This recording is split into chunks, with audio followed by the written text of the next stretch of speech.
Hello everyone, the Indignity here. Now you wouldn't believe it if I told you, but I found 6 new images of the models used in the 1953 Thomas and Friends pilot. Now, I want to clear up some confusion that I made in last video that I was talking about these. I said that these were images of the 1953 pilot. I made a bit of a up in my speech, but that is not what these are. These are images of the models that were used in that pilot. Anyway, let's get into it. Starting off here, we have a side picture of Edward. Now, the person who repainted this model did a pretty good job, but I don't really like the blue. I think that it's far too bright. I liked the older, darker, almost more aqua shade of blue. I thought that suited the models better, which is still on Gordon's tender, which we'll get to in a second.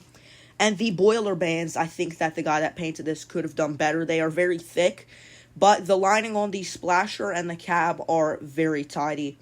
Now, Edward's driving wheels look very, very small to me, especially in comparison to the big bogey wheels, which is what I said in last video, but especially seeing it from the side, it doesn't look that good to me. And the cab of Edward looks very short, and his firebox looks very wide, and that is not an Edward firebox. Anyway, let's get on to the next image. Here we have the next image, and I don't think that I'm going to have too much to say about this one, considering how similar of an angle it is to the last one. But here are a couple things that I noticed. Now, Edward has a bubble in the paint on his handrail or something. I don't know what that is. He also has a chip in his smoke box, which isn't the nicest thing to look at. Also, he has a nut and bolt or something on his running board, which is something that I said in the last video, but I thought that I'd point it out again, just of how hilarious it is to me. Anyway, moving on to the third image now. Last time I checked, Edward wasn't the number 4 engine. This reminds me of that one Goofy Factory Air thumbnail and that one James Is Here video. The way that they're coupled together is very primitive. That is some technique that they're using right there. Also, considering, I just realized this, considering that these models are, at this point, almost 72 years old, probably more than 72 years old, they are in pretty good condition. Obviously, Edward's been repainted and retouched a little bit, but I think that Gordon's tender is still stock, but they are in very good condition for being 72 years old. Alright, moving on to the next image.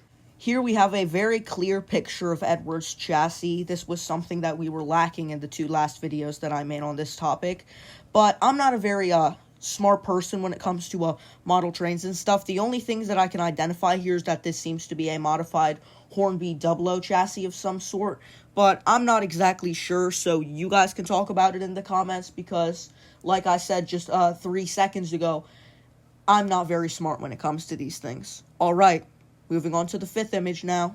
Now, here we have the 5th image, which is a picture of Gordon's tender. Now, the tender looks like one of those Duchess of, I don't freaking know, Plumbury or whatever the hell you're calling your cities in the UK. But that's just what this tender looks like. But I'm not super sure. So we're just going to go on to the 6th image now before I embarrass myself trying to think of a bunch of filler words and say, oh, guys, this tender is meant to hold coal. Did you guys know that? Now we've come to the 6th and final image, and probably the one I'm going to have the least to say about. This is just I think a rear view image of Gordon's tender. Silver buffers. I don't know if that's paint chipping off or that's silver, but it looks like it's silver buffers. That coupling is interesting, but there is no for show coupling on his buffer beam, which is something that most modern model trains have. There looks to be some detail inside of his tender, but I don't really know what that is. And that's gonna wrap it up for today's video. Thank you all for watching if you've made it this far, and the Indignity signing off.